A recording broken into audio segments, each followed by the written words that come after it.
Folks, it's happening. The U.S. Senate, the upper house of Congress, is now investigating Roblox. Yep, this is not a bluff. The U.S. Senate has, in fact, launched an investigation to Roblox, with senators like Josh Hawley and Dick Durbin from Missouri and Illinois, respectively, launching a bipartisan probe. So before people blame either political parties for whatever, this is both parties deciding, yeah, let's investigate Roblox. Over claims of, putting revenue and engagement over safety, which has been a tale as old as time, and they've been doing that for essentially the last decade.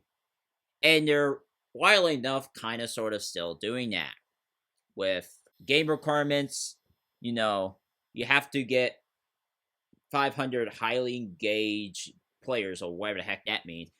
And that comes from, believe it or not, monetization in addition to retention.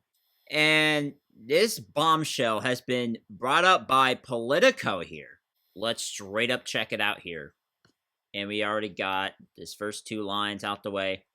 And then Matt Coffin saying the same old stuff again, saying how they protect children, when in actuality, the story is different, more likely than not.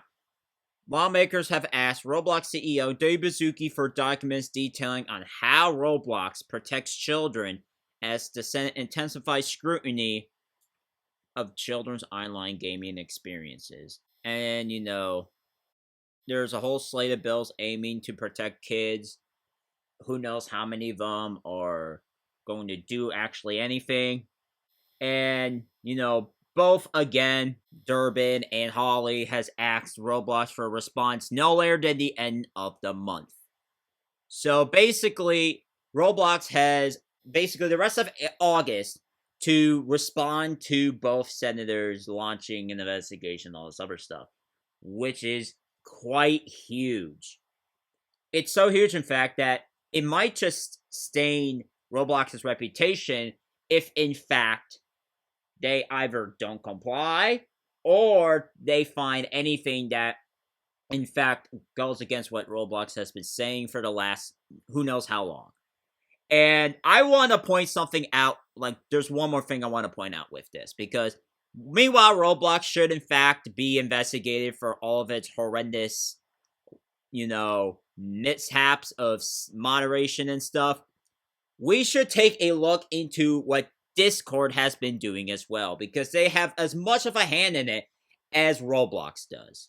I thought I would go back to Arkansas Attorney General Tim Griffin's statement on Roblox and Discord, because that has never been more true, at least in the past. It can still apply currently, depending on what's going on, but first point of contact, meeting point, is Roblox. That's where they first meet, and then build all the trust, and then the bad actor, the predator, whatever, they will then ask to move to platforms, mostly Discord, but there's also been instances where they move to Snapchat and all this other stuff.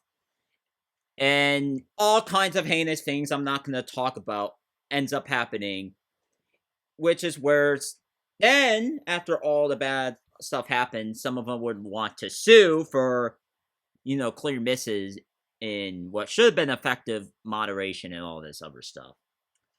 And how both companies are well aware. And here's this here. Roblox permitting Discord server invites on game pages. And all this other stuff. Alright, folks, now we can start talking about KreekCraft, because he has said a statement that essentially has led to a lot of conversation in recent days. Because, of his response to IDK Stats, pointing out that he has been going through one of the worst months, essentially, in recent history, regarding his channel at least.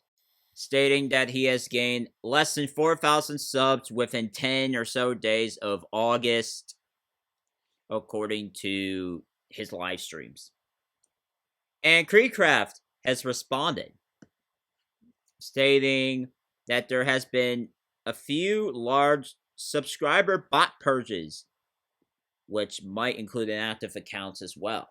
And then number 2, he stopped streaming all the big Roblox games and essentially been streaming more Minecraft than Roblox. Whether it's because of the games getting boring or the updates are absolutely getting so bad that KreekCraft himself couldn't take it anymore, which it could be both.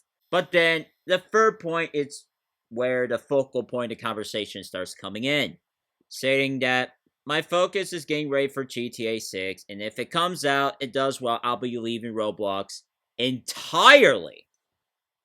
Which is one heck of a statement from someone who has, started on Minecraft, built their channel for Roblox, right? Making Roblox content, and might come back to his roots playing Minecraft and all this other games out there. And it's crazy how Roblox's updates have been so terrible and negative to the point that even big YouTubers are calling out Roblox's bluff every now and then. But it's happening a lot more often than I would realize. So, yeah, this is huge. Very huge. And look at Night Fox's response, who is also a YouTuber with essentially 1 million subscribers, I believe. But he's a big YouTuber nevertheless, saying, "Dang, bro, take me with you." Which shows that KreekCraft is far from alone with the sentiment he is saying here. Which is absolutely insane because Roblox is trying to save themselves. But clearly, it's not working. If KreekCraft, of all people, wants to leave, for Minecraft and even GTA 6. It's insane, really. And we'll have to see when November hits and afterwards if Roblox absolutely tanks into the ground further than it already has in the first 2 quarters of the year. And yeah, Farah saying the same thing. Roblox is digging their own grave, which is why KreekCraft is wanting to do this. But let's talk about me for a minute, right? I haven't talked much about myself. Do I want to quit Roblox soon? I guess so. Like, Roblox appears to not give much of a crap about the community and has absolutely no interest in undoing some of the worst updates they have implemented in the last year.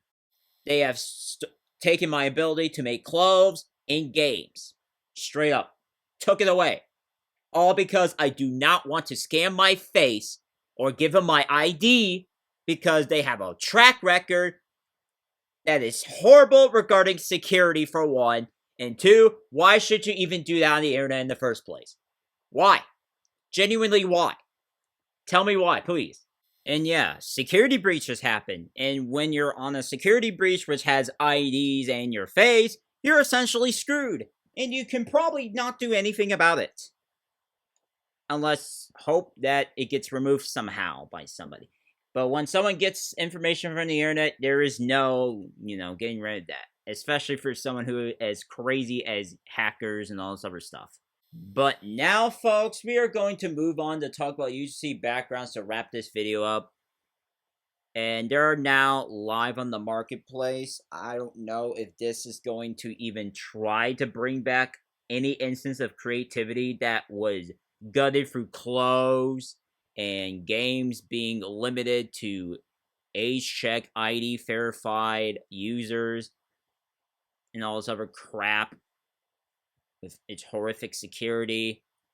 And you want to know the craziest crap ever, apparently? The publishing fee will be, at least as it stands, a whopping 2,000 Robux, which is out of this world. But if you've seen what happened with clothes, during the face technique where they dropped the publishing fee, or is it the upload fee, from the total cost from like 800 to publish and upload to 90 with the reduction of the uploading fee, if I'm not mistaken. And this might happen again with Backgrounds, where it'll drop to around 200 Robux for publishing and about maybe 10 for uploading, but okay, it says 80. So yeah, it's just absurd either way. And yeah, Christian here points out the door in the face method, which might happen a second time, and it's just crazy. Absolutely crazy how Roblox is trying to get their way with every Roblox user by tricking them and being some of the most shadiest company out there so far. It's absurd. That is going to be all I have for this video. And if you guys like it, hit that like button, subscribe, and turn on that bell to stay notified. I'll see you guys in the next one.